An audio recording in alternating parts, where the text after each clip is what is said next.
Thanks, Christy. Again, it's a bummer we couldn't make it out and see everyone on the line in Baltimore. Hopefully everything gets rescheduled soon, and we'll be out there. But, Pat Getz, who's on the line with me right now, did you have something you wanted to mention? Yeah, no, thanks for everybody joining, and we look forward to meeting you at the ODAG and CDAG conference, whenever that's going to be rescheduled. So I think we're all waiting to hear what that date is. And then just one key item to note on today's webinar is that we will be raffling off an Amazon Echo show. So if any questions come up, we might, like those folks that participate a little bit more. So feel free to chime in questions.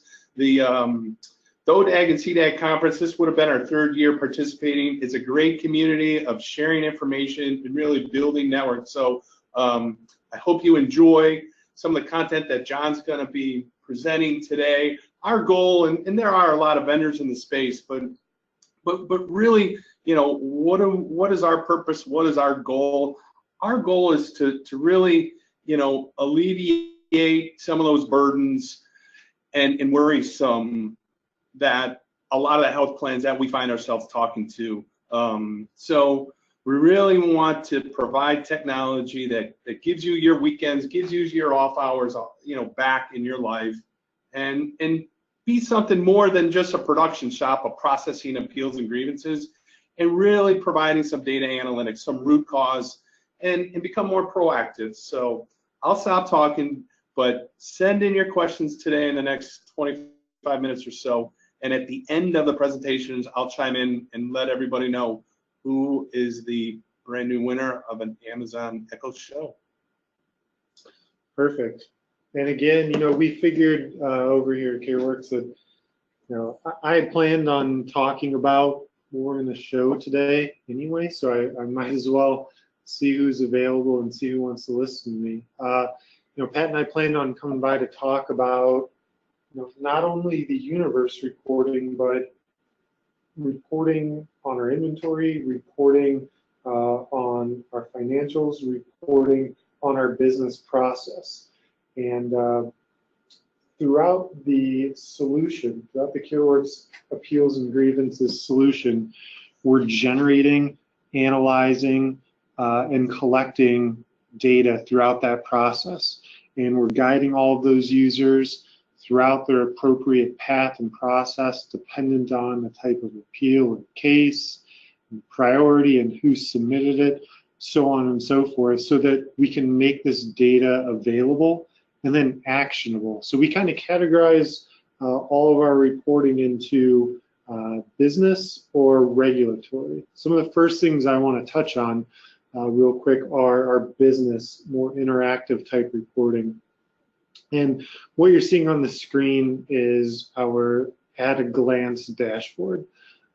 Just as the name states, it gives you a ton of information at a high level, at a glance, telling me what my current inventory is, how that's broken down by case type, what my average time to completion based on those case types, and then most importantly, how many are due in the next 3 days, how many are due today, and then a little bit of insight into my team of analysts. So who my rock stars are, who's completed the most cases in the past 7 days, what's my current analyst assignment. So if I need to reallocate work for any reason, I can do that here.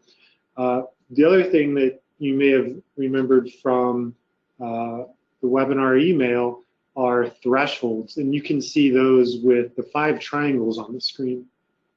So you as an individual organization get to pick what your thresholds are. You're in complete control of it. Think of it as an organizational or team goal. You can change it at any time. And to give you a good idea where our fictitious organization in this demonstration is at, we're doing great except for our expedited grievances.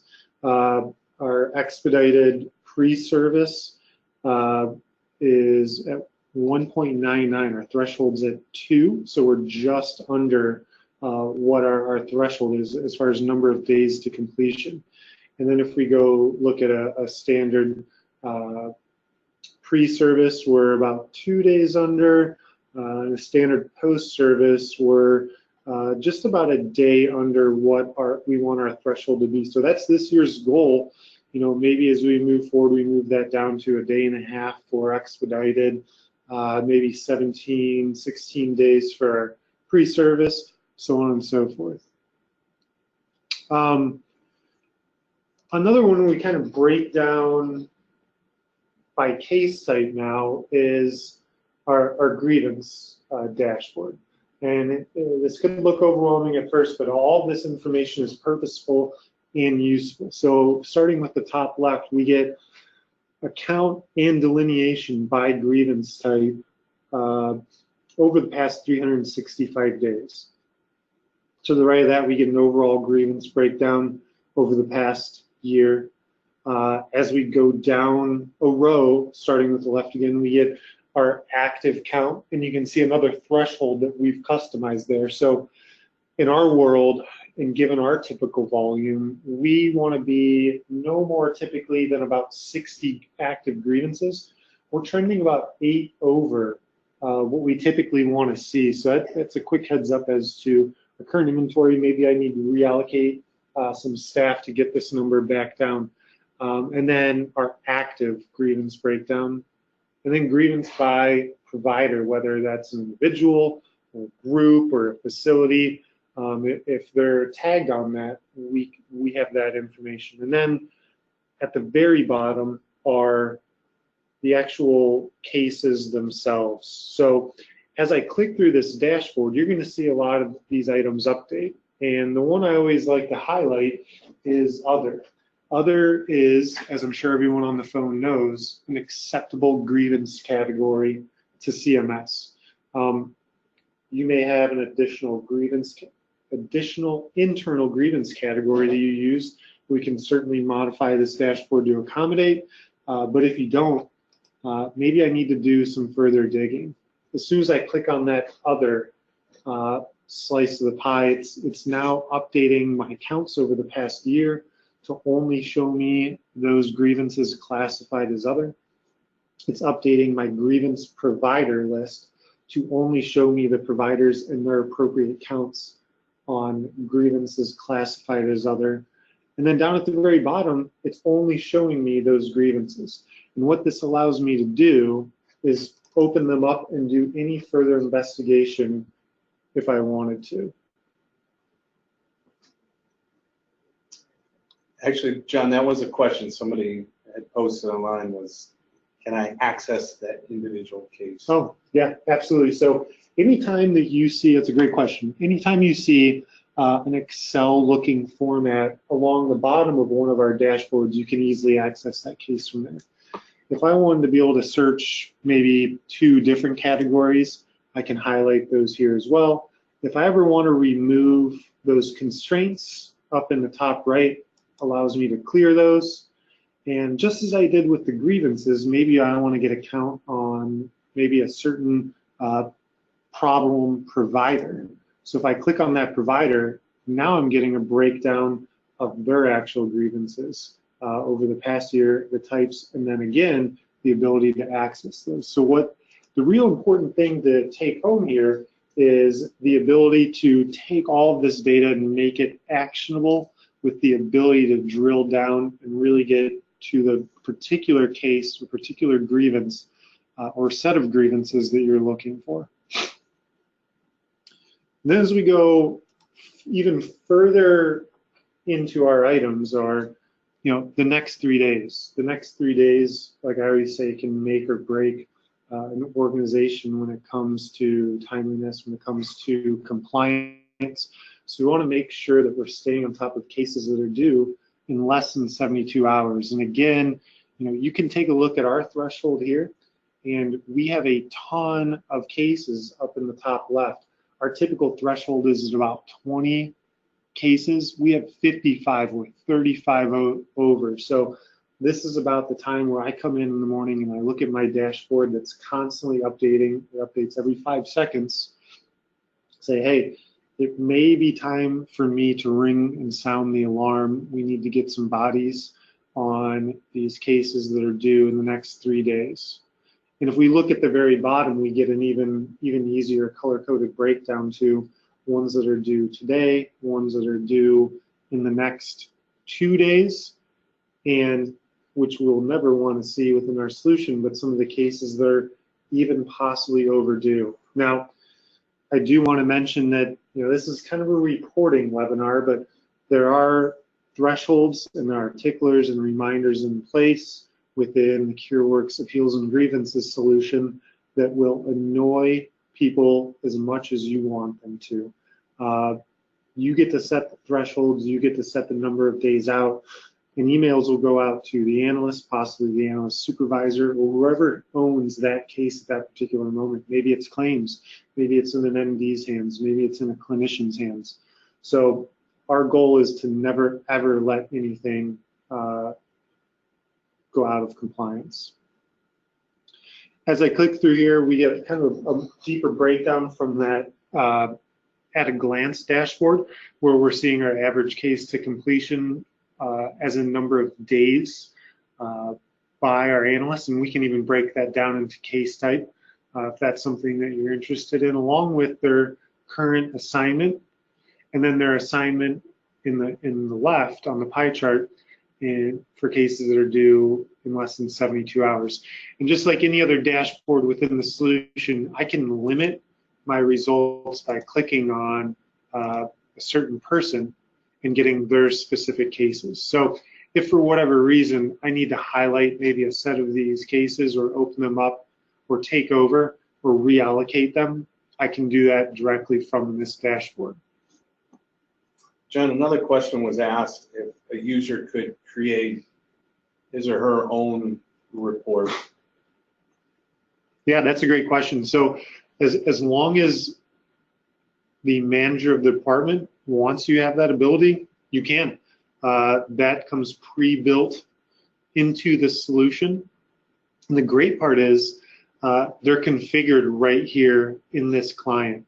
So there's no need to contact IT. There's no need to put in tickets.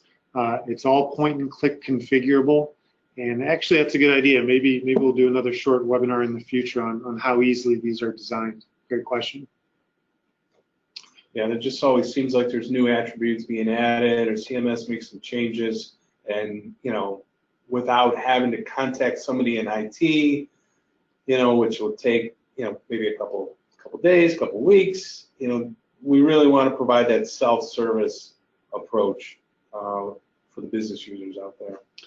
Yeah, and one great thing that we usually fail to mention with creating your own dashboards is that once you create them, you can share them with specific users. And the same thing goes with the filters that we'll show shortly. So once you do create them, you have the ability to share them with as many or few users as you'd like. Another quick dashboard that I like to talk to is for the folks that are more task-based than case-based. So I kind of look at appeals and grievances as a case. This entire tool is kind of fits in the category of case management.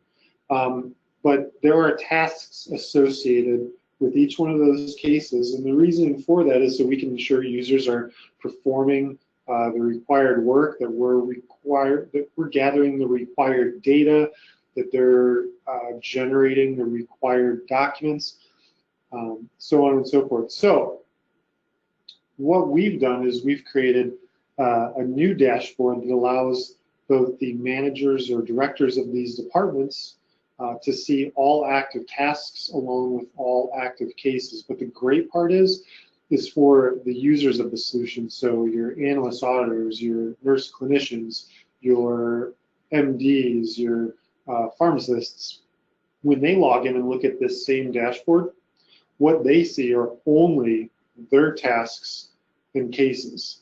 And in the case that maybe you're an organization to where you say, hey, maybe our ACK calls, some of those lower level type tasks, that initial ACK out to the member, we don't assign those to anyone. they can go and grab that low-hanging fruit right from here as an unassigned task. So just one way to get to your work quicker. And what it also does is it allows you to change the way you work. So me being very case oriented and focused, it suits me. I grab my cases right from the bottom here, but maybe Pat likes to work on a task by task basis. Or if someone's performing a very unique task, maybe this is something that we just want all of our tasks to show up for claims in here when they're ready to cut a check or give a range of dates for an appointment.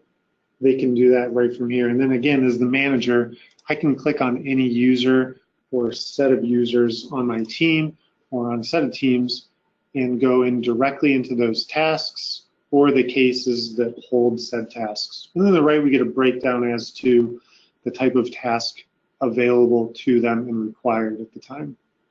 One of the things that we hear from existing customers is that they like the ability to see the task workload that's out there. That definitely improves the overall timeliness, but for some organizations or some G&A teams that may not have as many seasoned analysts in Medicare or even in commercial, this allows the manager and the team leads to really see the overall workload that's out there, and the system really guides those inexperienced users through the case.